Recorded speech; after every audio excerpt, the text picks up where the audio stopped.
মুফতি আব্দুল মালেক সাহেবরে আরও অনেক বড় বড় গালি দেওয়া উচিত। মানে হিসাব ছাড়া এত বড় বড় গালি দিবেন, প্রত্যেকটি গালি দেওয়াতে আপনার আমলনামায় সোয়াব হবে। আপনি যত গালি দিবেন আপনার আমলনামায় সোয়াব আর সোয়াব, সোয়াবের পরে সোয়াব, সোয়াবের পরে সোয়াব, সোয়াব হবে না? মানুষ কত বড় খারাপ হলে এইরকম আচরণ করতে পারে? মিলাদুন নবীকে কেন্দ্র করে মুফতি আব্দুল মালেক সাহেব হাফিজাহুল্লাহ বাংলাদেশের জাতীয় মসজিদের খতিব,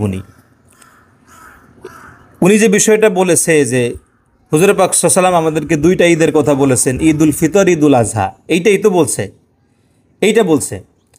আর এখানে আপনি বলবেন যে সকল ঈদের বড় ঈদ ঈদে মিলাদুন্নবী, বা উনি বলছে যে ঈদে মিলাদুন্নবী নাই, হ্যাঁ এগুলো শরিয়াত বিরোধী। এটা এই বিষয়টাকে কেন্দ্র করে যদি আমি বলতেছি না উনি ভুল কাজ করছেন, আব্দুল মালেক সাহেব ভুল কাজ করছেন বা কেউ ভুল কাজ করছেন, আমি কারো কথাই বলতেছি না। কিন্তু ভাই আব্দুল মালেক সাহেব যেরকম আলেম, এরকম আলেম বাংলাদেশে আরও আছে না? ওনার থেকে ছোট হোক, সেই একই লেভেলের আলেম তো আছে না?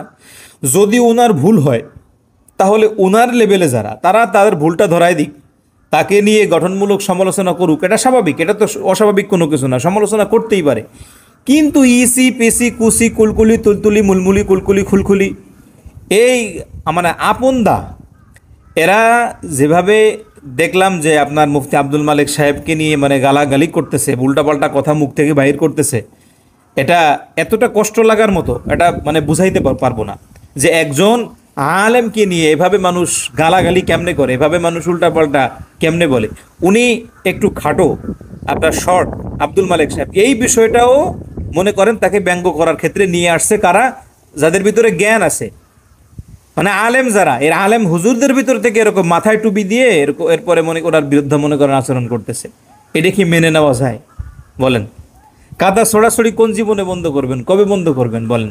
নিজেদের ভিতরে এত কাদা ছড়াছড়ি করে মানুষের কাছে ভালো সাজা যাবে না, মানুষের কাছে ভালো হওয়া যাবে না, কাদা ছড়াছড়ি বন্ধ করতে হবে। কোনো আলেম নিয়ে কোনো সময়ের জন্য বাজে মন্তব্য করিয়েন না, খারাপ করিয়েন না। মুফতি আব্দুল মালেক সাহেব অথবা এই ডাক্তার ইনায়েতুল্লাহ আব্বাদী সাহেব অথবা উসমান গনি সালেহী সাহেব, এই যে বড় বড় উলামা ইকরাম, এনরা যদি কোনো ভুল করে, কোনো মানুষ কিন্তু ভুলের ঊর্ধ্বে না, আমি এটাই বলি, কোনো মানুষ ভুলের ঊর্ধ্বে না, ঠিক আছে? একমাত্র হুজুর পাক সাল্লাল্লাহু আলাইহি ওয়াসাল্লাম, তার নবীদের তো কোনো ভুল নাই, কিন্তু আমরা মানুষ যারা, মানুষের তো ভুল আছে, কিন্তু ভুল হলেও ভুল যদি তারা করেনও, তো মুফতি আব্দুল মালেক, এরপরে ডাক্তার ইনায়েতুল্লাহ আব্বাসী, এরপরে আরও যারা বিজ্ঞ, আমি তো সবাইকে তো চিনি না, তো এইরকম বড় ওসমান গনি সালেহী, এরপরে ডাক্তার কামাল উদ্দিন জাফরি, এই যে বড় বড় মানে বিজ্ঞ আলেম, আল্লাহ তাআলা তাদেরকে এলেম দান করেছেন, এনাদের ভুল ধরার কাজ কি আমার মতো পেছুর? আমার কাজ? এগুলো কি আমাদের কাজ ভাই? তাদের লাইনে যারা আছে তারা না তাদেরকে জবাব দিবে, তাদের প্রশংসা করা লাগুক, তাদেরকে পরামর্শ দেওয়া লাগুক, তাদের গঠনমূলক সমালোচনা করা লাগুক, তারা করবে। আজকের মানে এখন যে আমি কথা বলতেছি না, এখন কেমন যেন ঝড় শুরু হয়ে গেছে, আমার মনের ভিতরেও ঝড়, বাইরেও ঝড় শুরু হয়ে গেছে, এই একটা অবস্থা।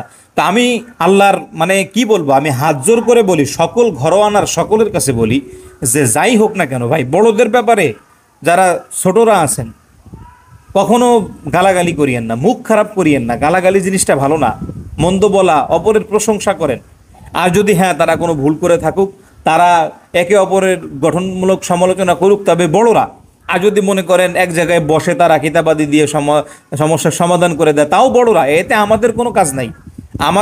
আমাদের বলতে আমার না, মানে তাদের কাজ নাই। কিন্তু এই বিষয়কে কেন্দ্র করে একজন আরেকজনকে যে পরিমাণে গালাগালি করতেছেন, মানুষের কাছে, অন্য বিধর্মীদের কাছে কি মেসেজ দিচ্ছেন আপনারা? হ্যাঁ, নিজেদের ভিতরে যত ফাঁক রাখবেন, মনে রাখবেন বিধর্মীরা তত আপনাদেরকে পেয়ে বসবে। এজন্য নিজেদের ভিতরে কোনো সমস্যা থাকলেও এটা ঘরোয়া পরিবেশে সমাধান করেন, এবং বাহিরের যারা, তাদের কাছে এতটুকু মেসেজ দেন যে আমরা সবাই এক। কোরআন হাদিস, আল্লাহ রব্বুল আলামিন একজন, আমাদের হাবিব প্রিয় নবী হুজুর পাক সাল্লাল্লাহু আলাইহি ওয়াসাল্লাম একজন, সেই হিসাবে আমাদের মুসলিম হিসাবে মাসলাক ভিন্ন ভিন্ন, কিন্তু দিন ইসলাম যে আমাদের সবার, এই হিসাবে আমরা সবাই একমত।